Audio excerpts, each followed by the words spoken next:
সাবরুম এলাকার বিভিন্ন স্থানে বেশ কিছু উন্নয়নমূলক কাজ শুরু হচ্ছে খুব শীঘ্রই।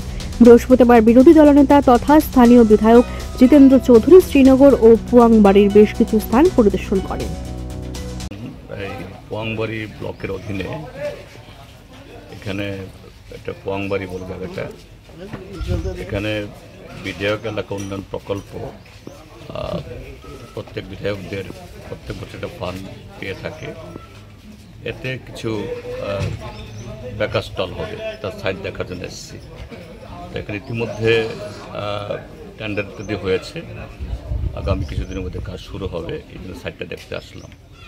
তো এরকমই আরও কয়েকটা জায়গা দেখেছি, যেমন শ্রীনগর, সেখানকার যে কমিউনিটি হসপিটাল, এখানে একটা শেল্টার হবে।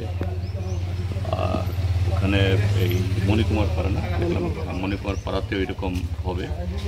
এই সাইডগুলো দেখে এসেছি। তাছাড়া এলাকাতে ফ্লাডের পর মানুষের সমস্যা হয়েছে, সবাই ঠিক সেরকমভাবে এই পেয়েছে কিনা, কম্পেনসেশন পেয়েছে কিনা, এগুলো দেখতে আসলাম। এই হলো আজকের সফরের মূল উদ্দেশ্য।